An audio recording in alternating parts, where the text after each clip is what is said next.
Over to you, Derek. Okay, good morning, everyone. Good to see everybody here. Happy New Year. Rod, there's one guy on here that's autopilot. I think it's some kind of a robot or something. Maybe you can just kick him out of the meeting, okay? Because otherwise they're All good, no problem. Okay. Well, welcome everybody. We're delighted to see all of you here today. I see lots of old friends here. Arnie Thornstein said it's been 100 years. Bill Milroy, hello. Uh, Yudaki, hello. Alex Henry, hello. And welcome. So let's get going here. We're talking about 2024, sort of the kickoff meeting here. And Rod, let's go to our slide here. So we want to really cover a broad scope of things here today. And the first thing I want to start off with is just we've got a very packed agenda here today of webinars. Most of our webinars are free. Some of them we charge for. We spend a lot of our time in family businesses. Okay, the majority of our clients are intergenerational families that are apartment owners. And we're seeing this very difficult challenge that people are facing in that, how do I get generation 2 and generation 3 involved in my business? For those of you that have children and you want them to come into your business, I'm guessing most of your children have never had to worry about grocery money before, okay? Hey, Jawad, good to see you, man. I'm betting your kids don't worry about grocery money, okay? So how do you get your children interested in your business? We're actually doing a webinar on this. It's a free event, January 11th, and it just comes from me working with families for about 30 years and what we think their children are looking for and how to make it a compelling opportunity for them, because we know you want them working in your business. As a father, I have 2 daughters who work in the business. Fair enough? And I face that challenge as well. Okay, next is Apartment Development Masterclass. We've put together 35 speakers and to teach the basics of apartment development. Now, we make the assumption you're a constructor and a builder already, okay? We're gonna teach you the apartment development smarts, 35 instructors, 11 sessions. And by the way, interesting, the highest number of people attending are the children of developers, okay? This is a way, without you teaching them, without you lecturing them, to teach your children and your new staff about apartment development. I meet entrepreneurs all the time, and when I ask them, what is your biggest frustration? They go, now, Derek, don't tell anyone this, it's my staff. Dude, that's not a secret. It's always your staff, okay? And getting your staff to learn the business academically is a challenge. Well, if you register your people for this course, and sometimes we're inviting an entire family on for like a fixed fee. We have one big family for $5,000, bring all 30 Gen 2s on the class or something like that. But we think it's a really important thing that we do, and we've got a lot of amortized knowledge. We've got speakers from Canada and America talking about this. I'm going to talk a little about this later on, but the title of our session for 2024 was Rescue Capital. We think there are some excellent deals out there right now in the new construction sector that already started that can be financed by good developers with credible deals. And we think that is probably the best opportunity in real estate today. Apartment transactions are much more difficult to do. I'm going to talk a little bit about this concept of the self-funding house. We've got an affordable housing problem in Canada. We think Rod and I have written this book together, and we think that we're going to show an example as to how ordinary people, small developers, homeowners, renters can solve the problem. Very, very cool. Rod, next slide. We think that also the biggest story we think coming up for 2024 is going to be affordable housing. And the reason that we think that is because we have a crisis, right? So we have, no, go back, right? I want to talk about this. So we have a climate crisis.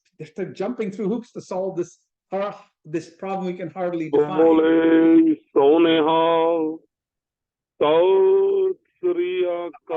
That is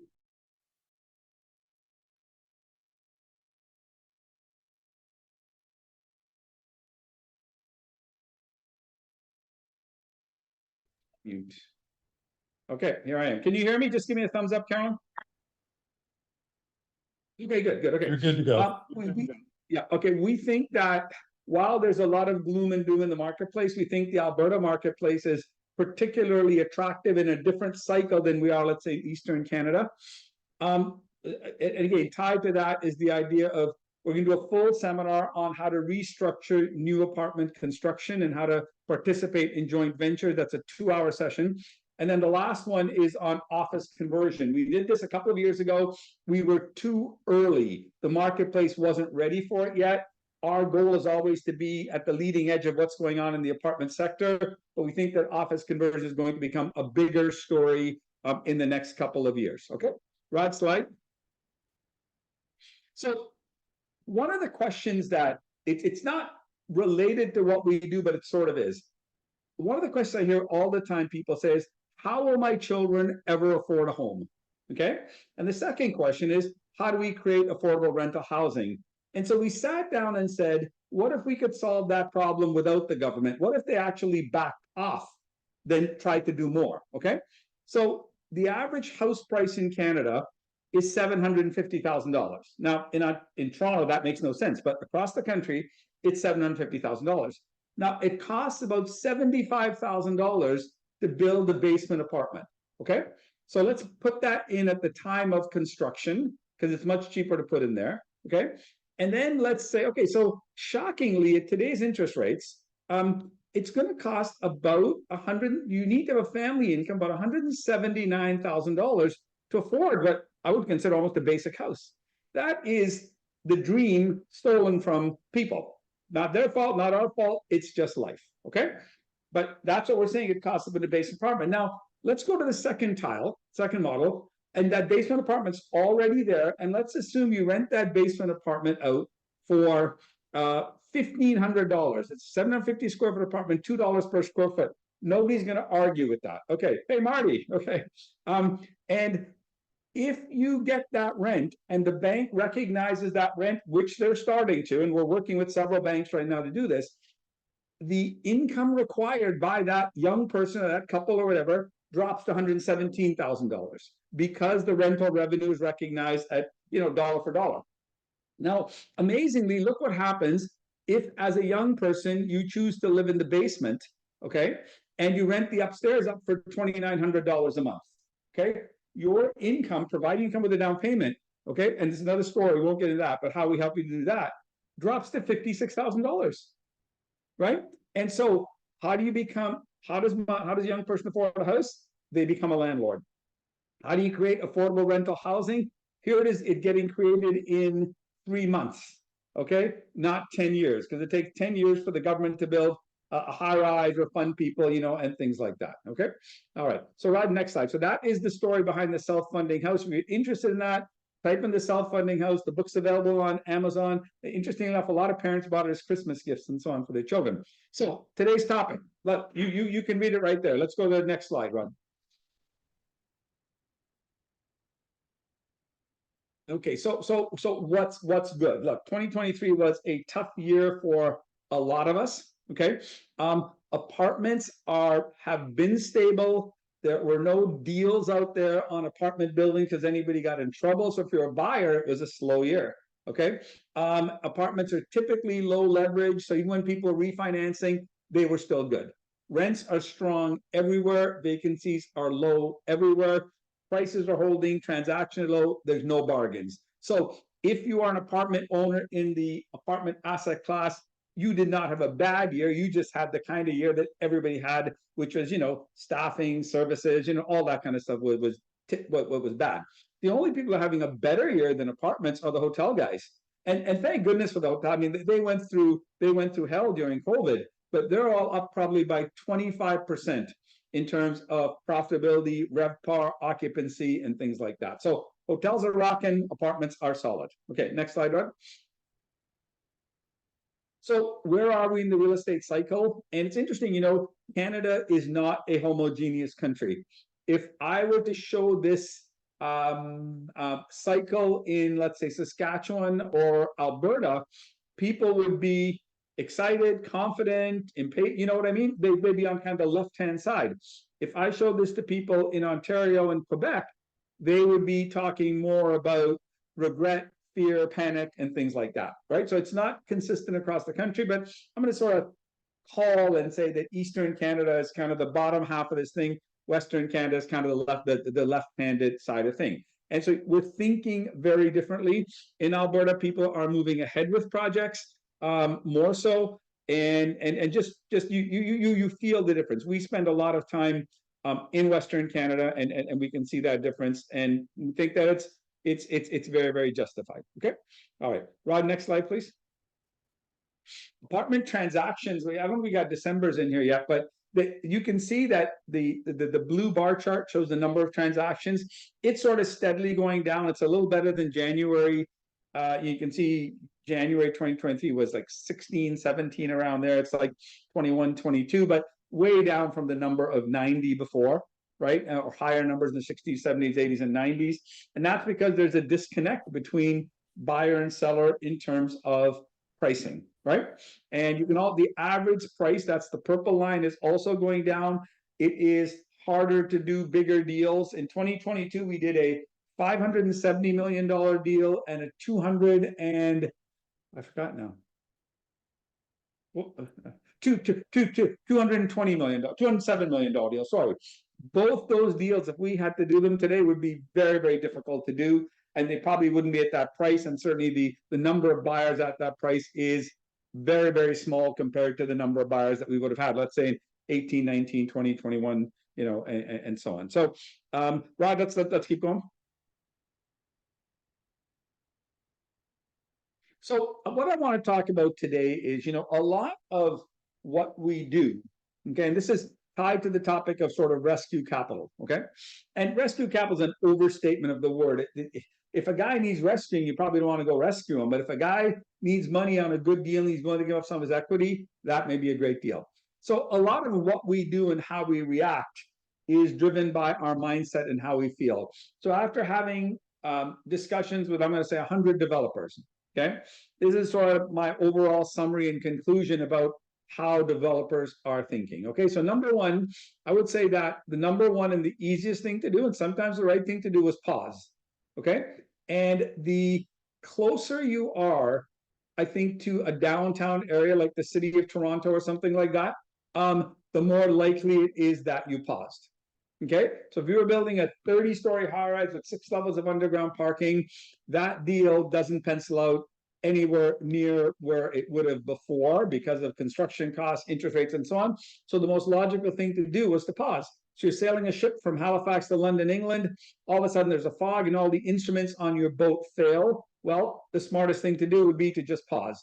And that's what lots of people have done. They paused. Okay. And I would say the more you are downtown, the more you are a bigger city like Toronto or Vancouver, then you would have people pausing. Okay. Doesn't mean that if you got a deal started, you should stop. I mean, you know, if you got it financed and so on, you know, you're going ahead with it. Over the long term, this makes a lot of sense. Apartment development. Okay, number two, Rod. The number two is building for the long term. And this is more private people. These are wealthy families that know the following.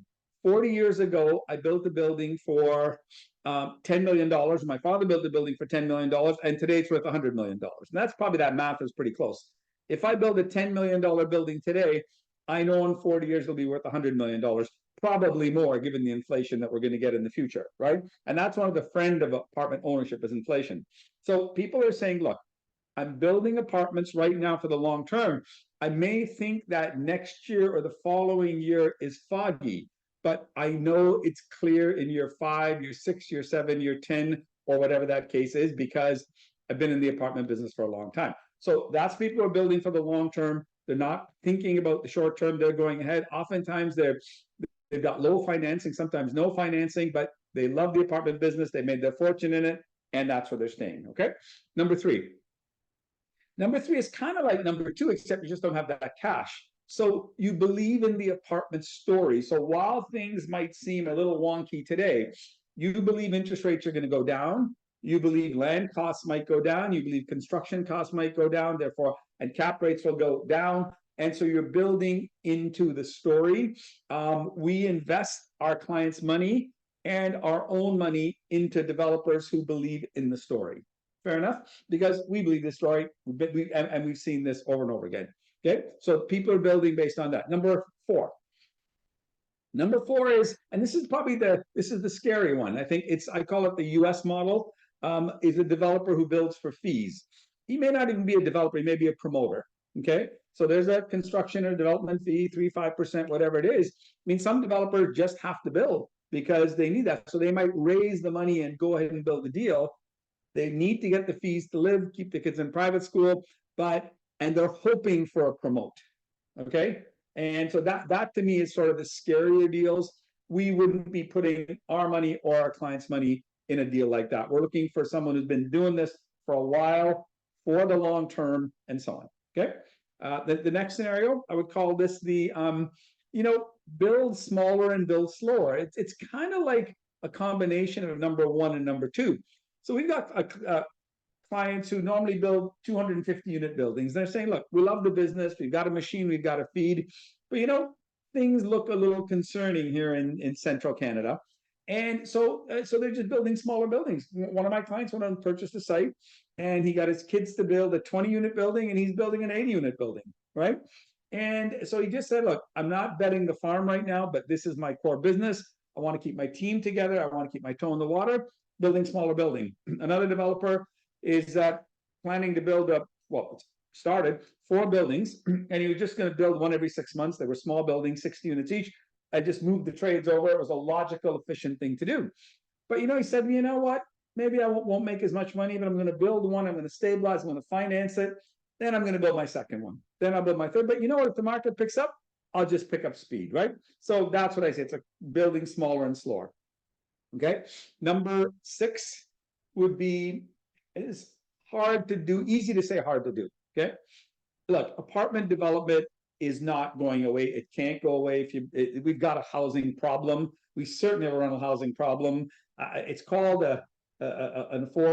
housing crisis. I think it's an affordability crisis, because if people can afford it, developers would build it. Okay, so it's an affordability issue. But I'm saying use this time when things may have slowed down, and we're seeing this. We're doing this in our company. We're building a better company. Okay, for the first time, we're able to hire better people because there are more people available out there, and there's going to be more available going forward. Certainly, probably some really good financial people right now, because a lot of the institutions have sort of cut the ranks of their financial underwriting people and so on.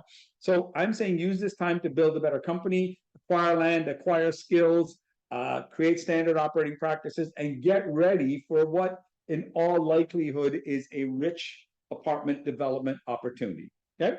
Now, number 7, and this one that I've sort of created, I would say prepare for the boom in affordable housing. Okay. I never much liked Obama or his staff, but he had this guy on called Rahm Emanuel, and he said, never let a crisis go to waste. Okay. The media on the housing crisis is just there, and it's unrelenting. So if we've got an affordable housing crisis, then we're going to get involvement from government. Not what we love, but if they're going to give away money, get in the way of some of it. Unfortunately, the money is going to be probably distributed poorly and inefficiently. A really good example was the removal of the HST, GST. A welcomed idea, for sure. But the fact is that it wasn't retroactive. So the developers who already started were punished, and the developers who hadn't started were rewarded, right? So now I'm a developer. I'm going to, wait a minute. There could be more goodies coming. I'm not going to break ground because I'll lose them. It should have been retroactive, and things like that, right? Okay. That hand is up there, but anyway, technology. All right. So I think that there is going to be a boom in affordable housing. We don't have it fully figured out yet because the program's not in place. The last federal government announcement was, does anybody remember? It said the Wartime Housing Act. Okay. And, when my family first moved to Canada in the 60s, we lived in one of these wartime houses. This is the dumbest idea I've ever heard. Okay. We're going to have 6 standard models that'll get approved faster. Well, the problem with housing is not the permitting problem. So here they are thinking there's a solution, and they're not even aiming it at the right problem. The private sector has to solve this problem. If a ton of home builders pivoted to building duplexes and triplexes, and young people realized they could afford a place, that would be a very, very good answer to it. Okay, so where should money go? And this is where we spend our time today, because there aren't a lot of brokerage transactions going on.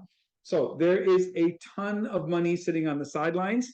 I can't tell you how many people have told me that they have north of $100 million in the bank. Okay, I now coined the phrase, it's just a lousy $100 million. Okay. Money needs a home to go.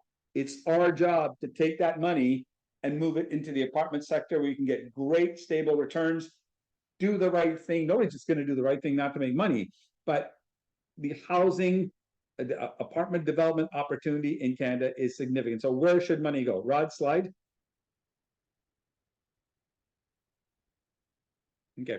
Well, we think it should go into two places, and we on a monthly basis, we've been running this seminar unleashing U.S. real estate opportunities in Canada. We've taken several Canadian investors to America already.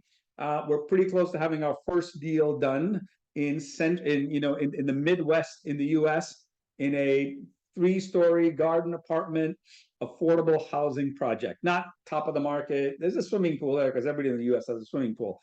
But we're gonna actually do this on a quarterly basis, and we're gonna change the name to the North American Real Estate Opportunity Fund, and we're gonna showcase developers and deals. And I said developer first because when you're buying into these projects, the developer is the product. Okay, you're investing in the capability of the developer, and then of course the city's got to be right, the deal's got to be right, it's got to pencil out. So it's a very intuitive sort of presentation. Unlike when you buy a building, bring the inspectors and look at the numbers, you buy, you don't buy. Here you're investing in the development team, and rather than doing greenfield sites, there are a number of deals right now that have been started by very capable developers, but they just need more money because costs have changed and so many metrics have changed. The deals are still valid, they still pencil out, and that developer will be prepared to give you or to give you some of their equity if you help recapitalize the deals. Okay, we've done 2 deals so far. Okay, and with great developers that just needed more money, and we had private investors who understood the apartment space, were happy to invest. They wanted to get active returns with passive effort. Fair enough? So what I said to the people was, take the hammer or the plunger out of your hand from operating business and put a pen in it. Fair enough? Finance the apartment developer, share in some development upside, right? And maybe continue long ownership and things like that. When you come to our session on restructuring new apartment construction, we'll cover that in a lot of detail, exactly how we structure those deals and so on. Okay. All right, next slide. So Dave Price is on here. Dave, if your camera's on, if you're interested in any of these deals, Dave is the point man. He's the guy that will take you to go visit the site. Okay, we'll have one of our underwriters sit with you and walk through the numbers. Okay.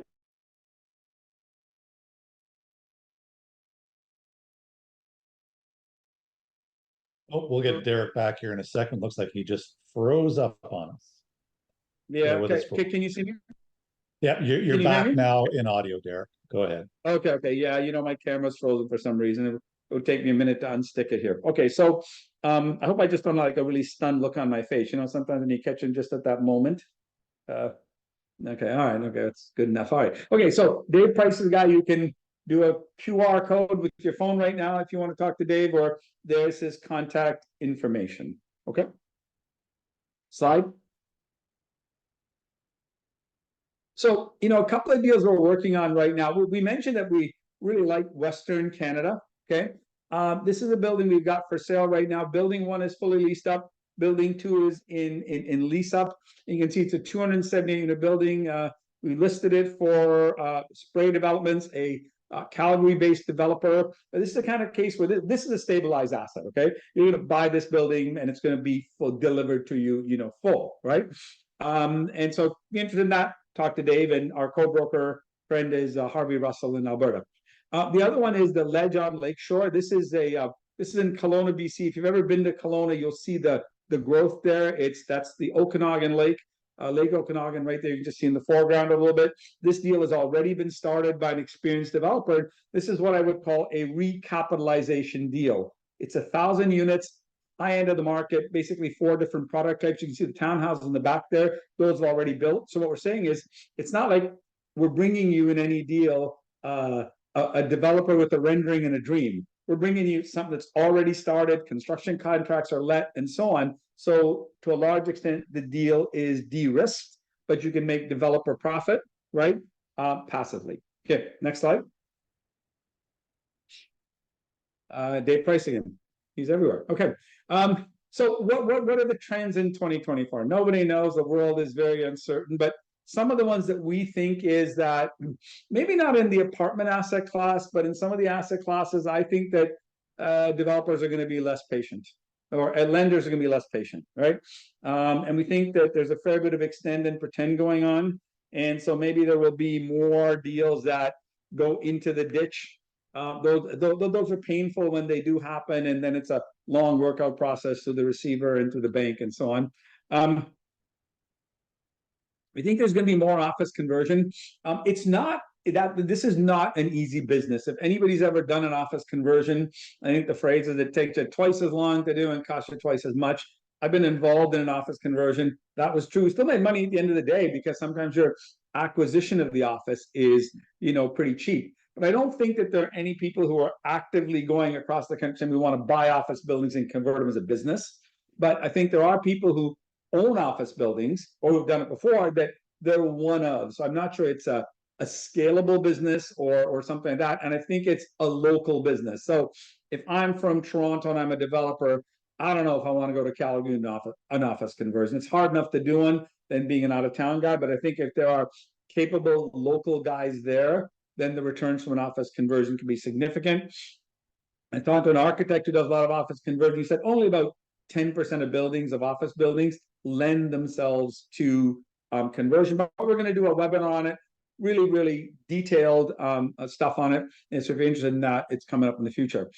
For sure, there's going to be more affordable housing programs. We have to address this issue. We think our self-funding house is a non-government way to Uberize housing. An interesting statistic is that there are 12 million empty bedrooms in Canada. All of you probably have empty bedrooms in your house. So it's not like there's an accessibility problem, because what if that house had been built differently, where there was a side door and a small kitchen? You could essentially hive off a part of your house and turn it rental income for you, for your children, for your parents, for your grandchildren, whatever the case is. But so what we're saying is we've got to rethink housing and maybe make it a little bit more modular, where you can go from a single family home, you can convert a duplex or a triplex with small changes or locking doors and things like that. And so that's one solution with no government, and it could happen. A groundswell could occur. The biggest fear that people have of doing this is tenants. Okay, and it's an unnatural fear, especially if you're careful. I've told the story a few times before. When I was 23 years old, I bought my first house and I converted it into a triplex. Okay, I lived in the basement as a young guy. When I got married, I lived on the middle floor. I had a basement tenant, an upstairs tenant. My upstairs tenant married my basement tenant. Okay, and then they found me a tenant to replace the apartment. When the two of them moved in together, they came to my wedding. I went to theirs. They babysat my children. Okay, it's because I picked those people carefully. My number one trick when I rented an apartment, when I lived in the house, because it mattered, was I would visit them where they live right now. Subsequently, I owned apartment buildings. I would, if I had a problem, it was in another city, it was down the road. It was just a problem. I never visited those people. I didn't meet them. Somebody rented them. The rental agent rented them. But when someone's living with you, you want to choose someone very carefully from your community, and then you visit them where they live right now as part of your rental process. Okay. We probably need, if we're going to do this in a mass scale, we probably need a different set of landlord and tenant legislation rules for if someone lives in your house versus someone lives in a high rise down the street. So these are the trends that we see. Probably will be more. And let's keep going here. Okay. So Rod, next slide. I think we're almost done. I really want you to think about this apartment development masterclass for the people in your company. If you want to learn the apartment development business, we got some sections on affordable housing, the different programs that are available. Okay, and there are a number of programs available, but they're not nicely lined up. So if Revenue Canada, CMHC, the federal, the provincial, the municipal government could line it up, you could see a ton of housing built, because if you get the right program at the right time, it absolutely makes sense to do it. And we've always have a guarantee on all our classes. It says $1,299 for the 11 sessions. We put, I'm thinking over the years, Oh, easy, 400 people through the program. Always a money back guarantee on it. No one's ever asked. It's just good content. Okay. And there's a QR code here to put that in. Particularly good for young people and children and so on, if you want them to be coming into business. Okay, Rod, next slide. That's it. Rod, I got through it quickly. Okay, so we're going to do our next session April 4th. We do these quarterly. Okay, we typically have, I think, about 250 people sign up for it. We got 122 today. And then we put this out a little bit later on. We get quite a few downloads and people watching it. Rod, could you go full screen? Maybe if anybody wants to come off mute and ask a question or make a comment, or I can just pick someone. Oh, let's see here. Anybody got a thought or a question that they'd like to ask us? You can see. Okay, who's got their hand up here? Prayerful. Quick question. Come off mute.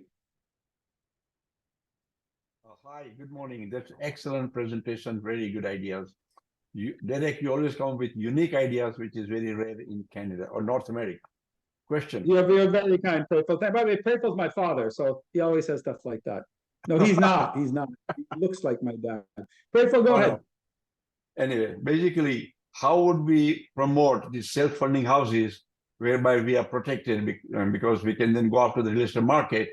Right now, real estate agents are hurting badly, but they might know places. They might know places or small lots where they can build these houses. Prayerful, that's exactly the question. That's exactly the question my dad would ask me, because the question helps me. Thank you for asking it. By building the self-funding house, it's too bad you can't see my hands right now. But what you're doing is, in a pyramid, you're pushing the pyramid down towards the base. You're making home ownership more affordable. Okay. Right. So we've got clients already building duplexes and triplexes, but here's the surprise we've got. It hasn't been bought by the young people we thought. It's been bought by investors. Okay. Because they're legal duplexes. Instead of buying condos in downtown Toronto, they're moving out and buying these duplexes. Okay. But the home builder doesn't know how to sell them. Look, we've been through a 10-year cycle of unprecedented sales and real estate agents. They just open the door and say, here, this is the bathroom. The whole process of selling a house now changes. Okay. It's a financial scenario with financial models, with storyboards on the wall, with getting the mortgage broker and the banker involved early, because now it's a financial story. And we realize, oh my gosh, the condo buyer gets the story better than the homeowner. Make sense? Yes. So yes. If you want, Rod, put a picture of the book up if you can find it. So we wrote this book called The Self-Funding House. It's on Amazon. People are buying them for their kids as gifts. So at Christmas, we saw a real uptick in, right? And so we think, but you know what? You've got to get your kid to read the book. That's what we're finding. The parents are reading, I want my son out of my basement. In fact, we joke and say, get your son out of your basement and someone in his basement. Fair enough? But what we've been able to do is push the price of home ownership down. And so book number 1, The Self-Funding House, is written. It's on Amazon. We've written book number 2, which is how you build a self-funding house. Fair enough? So we got a guy named Ken Buckendam, and Rod, who's also on the call, wrote it with me. And we go to the mechanics of how you would build a duplex. Fair enough? Okay. And then the third book, which we're going to write, really is written for politicians, lenders, municipalities, and so on, about the rules that we've got to change to make this happen. And that's kind of, so if it interests you, we're going to be doing a lot of work on this, but the book is like, I don't know, $20. If you write me a nice email, I'll send it to you for free. Okay. But we believe that this is a movement. We didn't start thinking about profitability or anything like that. This is the right thing to do at the right time. Thank you for the question, Prayful. Okay.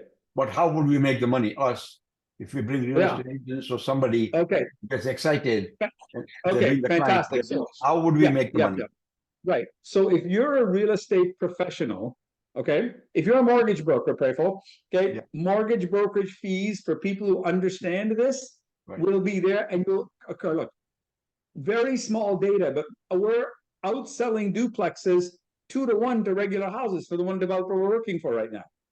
Okay, I'm not going to how big the sample size is, but when you have no data, but what we're seeing is that this is captivating people, but it's not as easy as we thought it would be. Build it and they will come is not true. Okay, so pray for mortgage brokerage fees. You say I'm a self-funding house expert. Fair enough. Okay. And what we're saying is the guy who needed $179,000 to qualify to buy a house, if he's going to live in the basement, that moves down to 56,000. That makes your market Exactly. exponentially bigger. Okay, so if you're a real estate agent, if you're a home builder, look, one of our clients has so many lots sitting there ready to go. He didn't even raise his prices. He says, I just want to create liquidity to get my money out. Okay, we're telling him you can get a higher price because in a sense you push the price down, right? Come to read the book, come to our future sessions on this, and we call our real estate agents brand ambassadors. Okay, Prayerful, you should become a brand ambassador. We've got about 20 of them. For sure. We train them, and then they buy like 20, 30, 40 books and start giving them their clients. Fair enough? Okay. It's a whole new market that you can create. There's Right. no way we can get to know everybody. It's like, look, when we're doing apartment developers, I'm pretty sure we know every apartment developer in the country. Fair enough? There's 1,000 of them, let's say, right? But we're talking about millions of people. Right. Okay, and it's an education process. It's a mind shift process. And I think parents are going to have to help their children. We've also found investors who will help with the down payment and take a piece of the equity. Okay, I'd love another question on the self-funding house. It's a passion of Rod's and mine. If anybody's got one. No, I'm definitely interested to attend your training and go with it. I've got a huge database of real estate brokers in my mailing list, which they get every month. Yeah. So I would like to Okay. learn exactly this and get those guys to work with us. Okay. Prayerful, reach out, Rod, reach out to Prayerful. Okay, we know Prayerful here, been very helpful to us, and we'd be happy to talk to you about this. Okay, Okay. Michael's So got his hand up. hope Rod. Rod. Yeah, Okay. Rod, you want to make a comment? I mean, Rod is the guy with me working on this. That we just, as the general public, like these are all people who came on for an apartment update and so on. We felt comfortable moving into this space. Not that we want to be in the single family home business. We're not, but we're in the rental business and we're in the affordable business. And we are not doing this business under our SVN Rock Advisors banner. In a month or two, you're going to see a new company formed called the Self-Funding House Inc. We trademarked the name the Self-Funding House. We think it accurately describes what we do. Rod, what's the feedback you're getting from people from the real estate fraternity, let's say, on this? Well, I think what's important is to address what you just talked about, Derek, which is, when we talk about solving the housing crisis in our country and even south of the border, if all we do is be myopic and only talk about apartments, we limit ourselves because of time. Apartments have a certain timeline and we know what that's like. And to address the crisis, we have to tackle the two big issues, affordability and rental supply. And if we try to tackle those two elements through apartments only, we're being short-sighted. And so that's why we created this passion project, because we felt that even though it's not our wheelhouse, we certainly know people who have this as their wheelhouse. We think we need a complete spectrum solution that embodies the single family home all the way up to the 1,000-unit, complex. And that's how you solve problems, is also thinking beyond your current focuses. And when we describe it that way, if I'm talking to it doesn't matter whether it's a small or all the way up to a high level, large volume apartment developer, they get it, they nod their head, and they totally agree. It needs to be a broad spectrum solution. And that's what I think is generating the interest from everybody. Right. And you can make a ton of money doing it. Like, this isn't a charity we're asking you to get involved in. We're saying that there is a huge need, right? Filling that need can make you a lot of money.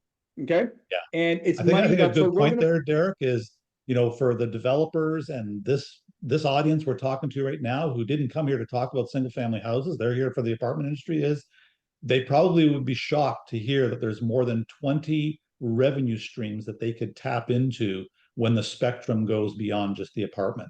And that's something to talk about down the road. Yeah. Anyways, I think that we're doing this. It fits the affordable housing narrative, and the media, like, go with the flow kind of things, what we're saying. Okay. Happy 2024. Glad to see 2023 behind us. And we would we love that you come on this. Thank you for giving us an hour of your time every quarter, and we look forward to chatting with you. Okay, thank you again for being here, everybody. Bye bye. Rod, got some good music playing on the way out. Nice to see some of you I haven't seen in a long time.